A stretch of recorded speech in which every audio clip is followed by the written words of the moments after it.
Buen día con todos, soy la alumna Sheila Paola Montaño Santa Cruz, estudiante de la Universidad Señor de Zipán, y el día de hoy trataremos sobre anamnesis y examen físico de sospecha de dos patologías, tanto de la ano orificial como de la pared abdominal.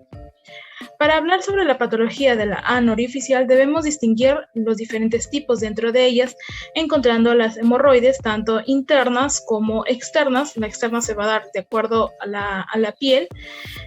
Luego también tenemos las fístulas anales y como las fisuras que también se van a observar. Para la anamnesis de esas patologías anorificiales, lo que tenemos que primero desarrollar es que se debe hacer una exploración de esas patologías. Se debe de recurrir en un ambiente sereno, tranquilo, preservando así la intimidad necesaria de la paciente con el médico. En ese caso, sin ruido, sin interrupciones, para poder otorgar al paciente una confianza, poder darle lo que es la suficiente comodidad, ya que vamos a realizar posteriormente lo que es el examen físico anorificial.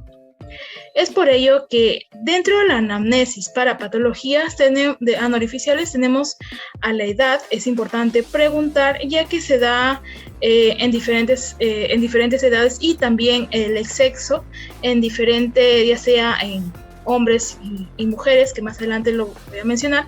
La ocupación en estos casos, ya que es importante porque los pacientes también que paran muchos sentados, o en estos casos manejando lo que son los taxis, también pueden sufrir de estas patologías y nos puede llevar rápido a un diagnóstico. También debemos averiguar lo que son los antecedentes familiares oncológicos, ya que debemos de descartar lo que es un cáncer colorectal en familiares que sea de familiar de primer o segundo grado. También en lo que son los antecedentes personales, es decir, si ha tenido este paciente alguna enfermedad y también ha sido ya tratado médicamente, en la cual pueden influir en esos casos en sus síntomas, en la cual puede llegar en esos pacientes con el proceso anorrectal. También debemos de preguntar lo que son tipos de sangre al momento ya esto para proceder lo que son la cirugía. También alergias a algún medicamento para prohibir reacciones adversas, y también las cirugías previas o enfermedades anteriores. Es importante preguntar si la paciente ha tenido alguna cirugía anorrectal previa, en la cual nos puede condicionar ya el desarrollo de esas lesiones cutáneas, perianales y del tono de ano, en la cual puede ser también postoperatorias que se pueden desarrollar o que puede generarse un absceso en ellas. También preguntar sobre las prácticas sexuales. En esos casos también es importante, ya que nos va a evidenciar lo que son el desarrollo de esas lesiones de manera cutánea, de esas lesiones perianales, por ejemplo, y poder descartar de una VPH o de herpes en el paciente, y pues no sea por otras causas que se suele dar. En cuanto al motivo de consulta, el paciente pues va a llegar, ¿no?, con su sintomatología. Es común el cuadro, por ejemplo, el principal síntoma va a ser el dolor. En estos casos, el dolor va a ser dependiendo de cada tipo de patología, como ya se va a ver. Por ejemplo, en el hemorroidal, que tenemos que solamente se da un dolor al momento de defecar, o en esos casos las fisuras, que eso sí va a ser un dolor muy intenso. Otra sintomatología que va a llegar al paciente es el picor, mucha picazón en ella, también con un sangrado, secreción, y esto en algunos casos también se evidencia lo que son la presencia de masas. En cuanto al dolor, como iba mencionando, estos puede ser un dolor ya sea agudo o crónico, dependiendo también del tiempo con el cual llega el paciente o ha ido soportando el paciente, ¿no?, en la cual después llega por emergencias, en esos casos, si es crónico. También debemos de preguntar en cuanto a si este dolor es antes de la defecación o después de la defecación, ya que, como mencionaba, que mayormente las hemorroides son al momento de la defecación y después el paciente ya no presenta este dolor, ¿no? A diferencia de las demás patologías anorificiales. También preguntar si este dolor se irradia a alguna parte o solamente es el dolor al momento de la defecación, la cual puede tener de repente otras patologías, ¿no? O en esos casos alguna tumoración. La escala del dolor de EVA para ver, bueno, en estos casos el grado de cuánto es el dolor en el paciente, que es importante, y los agravantes, es decir, en esos casos, si el paciente al momento de caminar o al momento de toser, el dolor es aún mayor, o al momento de defecar también es aún mayor, debemos de diferenciar en esos casos para poder llegar a un adecuado diagnóstico.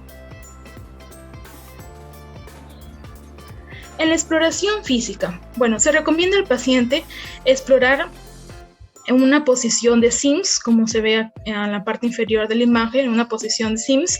Esa posición Sims es en decúbito lateral izquierdo, con las piernas flexionadas sobre el abdomen, de manera diagonal sobre la camilla, con el hombro derecho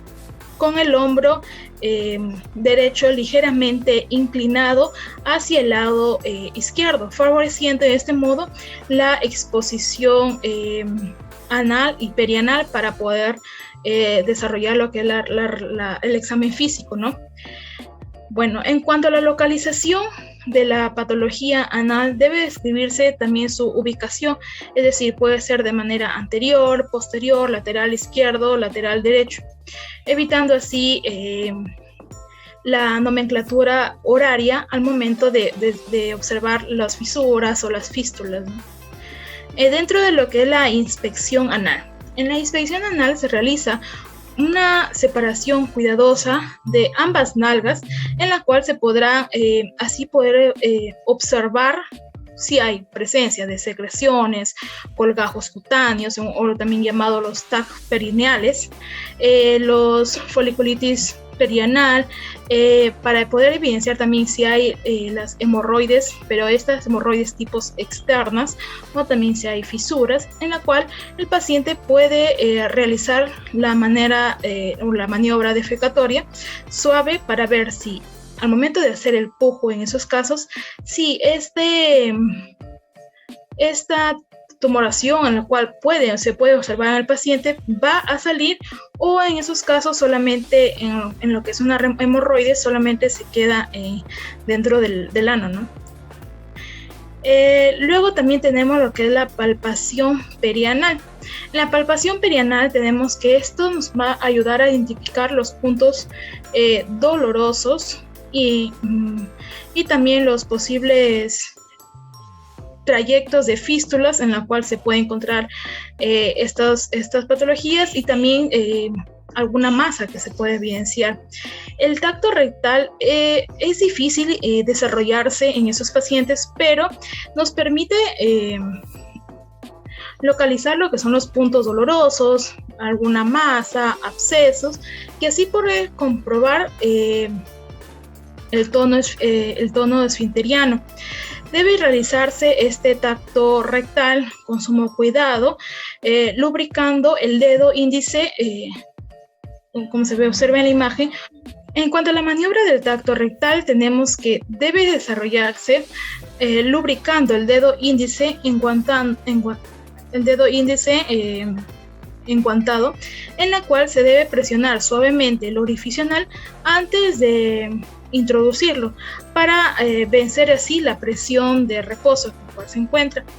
Esta nos va a permitir ver si hay sangrado de manera en el interior, es decir, si no se observa alguna tumoración o algunas hemorroides externas, si se observaría esto, no se desarrolla ese tacto rectal, porque o el dolor va a ser mayor, ¿no? Incluso cuando hay fisuras de manera superficial que se evidencia.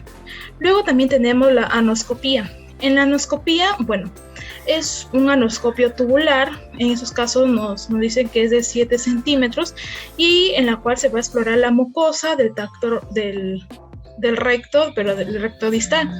También se va a observar o se va a poder observar el plexo hemorroidal interno, la línea pectínea, el anodermo, en busca también de lesiones, ya sea cercas superficiales o de manera ya internas en estos, ¿no?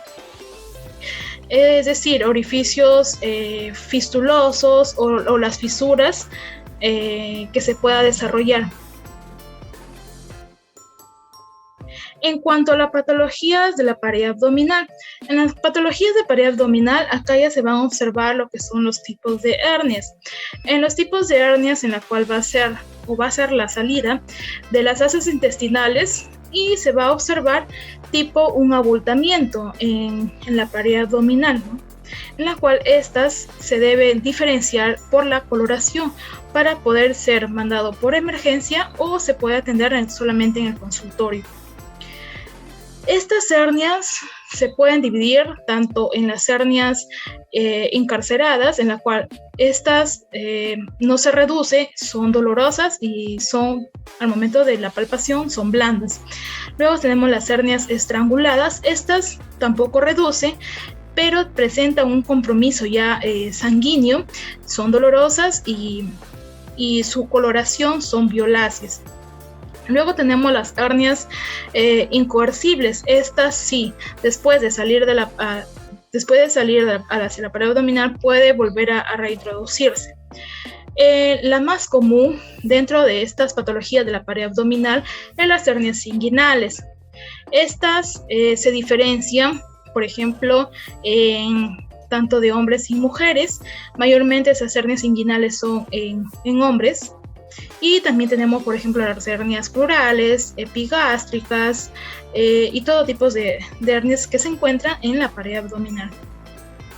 En cuanto a la anamnesis para las patologías de la pared abdominal, también es importante preguntar sobre la edad en esos pacientes, ya que se ha visto en muchos casos, por ejemplo, en las hernias umbilicales, que esto se va a desarrollar desde los 2 años de edad, en la cual por no haber un adecuado cierre en la parte umbilical y va a salir ese tipo de hernias. Luego también se da la ocupación, ya que algunos pacientes, por ejemplo, trabajan en carga pesada y pueden desarrollar estos tipos de hernia, y en esos casos no se cuidan por alguna faja y pues están expuestos. También la procedencia y lugar de nacimiento. Luego tenemos las alergias a medicamentos, también para prevenir cualquier reacción adversa, las cirugías previas o enfermedades anteriores. En esos casos, si ya ha venido anteriormente con esa sintomatología o de repente estas hernias han sido anteriormente pequeñas y con el tiempo han ido creciendo y pues constantemente han venido por consultorio, ¿no? a preguntar al paciente. Y en mujeres, bueno, preguntar la última fecha de menstruación. También es importante en estos casos, por ejemplo, en el tipo de hernias inguinales, en la cual encontramos a dos, tenemos la indirecta y la directa. En las hernias inguinales indirectas, estas son las más frecuentes y son causadas por una persistencia del conducto peritoneo vaginal. Es por ello que más se ha visto en mayores casos en mujeres. En las hernias directas, estas también se da en una edad avanzada y este tipo de hernias es por la debilidad de la fascia transversalis. Estos mayormente nos dicen que se da en hombres. Luego también tenemos, por ejemplo, el tipo de hernia crural. En estos tipos de hernias se da mayormente en mujeres y tienen o son mayor propensas a generar encarceración en estos tipos de hernias. Bueno, el motivo de consulta. En cuanto al motivo de consulta, los signos y síntomas que puede llegar el paciente a presentar, la principal es el dolor, ¿no? El dolor en esos casos, si hay algún cambio de coloración en ellas, se va a observar o en el paciente nos va a decir que presenta dolor en esa zona. También muchas personas son asintomáticas, a pesar de que presentan las hernias, pues vienen de manera asintomática porque solamente vienen al consultorio por la presencia de abultamiento que se observa y pues es alarmante para el paciente, ¿no? También otro síntoma tenemos el dolor local. En esos casos se da por un aumento súbito del tamaño del anillo inguinal profundo. También puede ser un dolor epigástrico, ese ya es de acuerdo al tipo de hernias que se le puede encontrar. También un aumento de volumen, ya sea reductible o no, es decir, si este tipo de hernia va a reintroducirse a la pared abdominal o se queda ahí hacia afuera. También una masa sólida palpable, ese se da al momento ya del examen físico.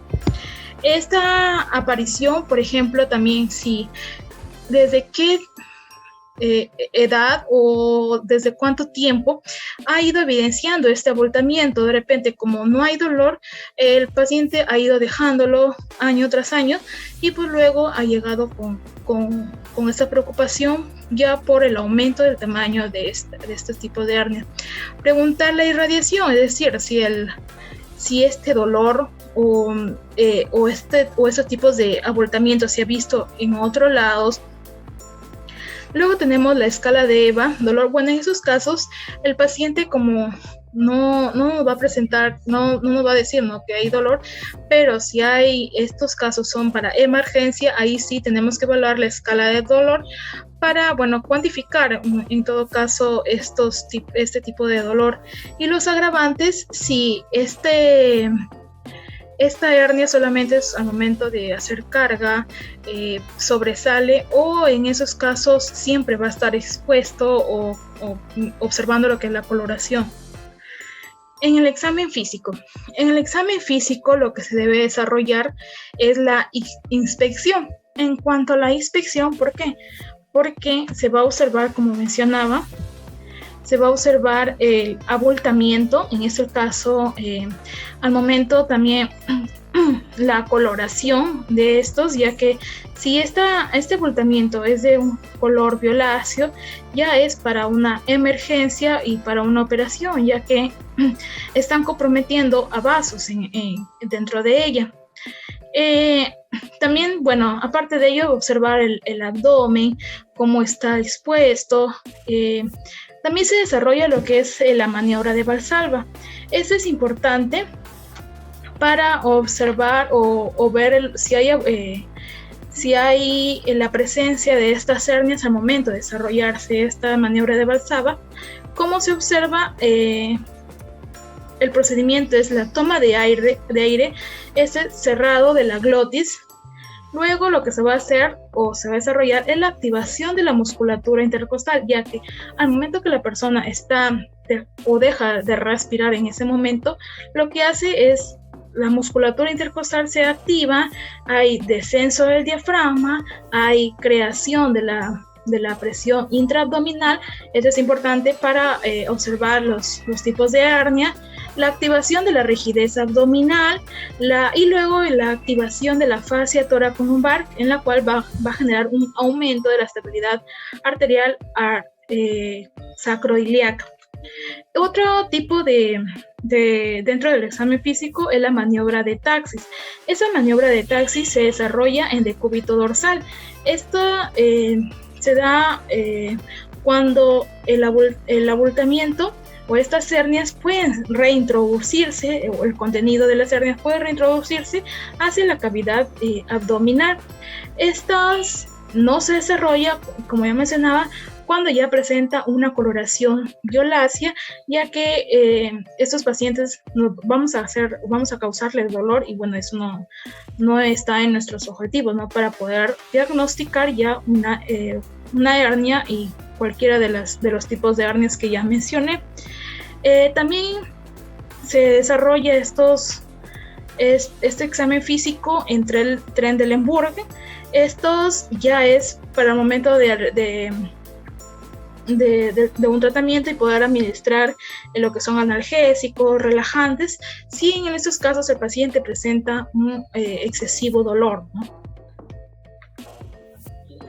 Bueno, y eso sería todo en cuanto al examen físico, y anamnesis de examen físico sobre las patologías ano orificial y sobre la pared abdominal. Gracias.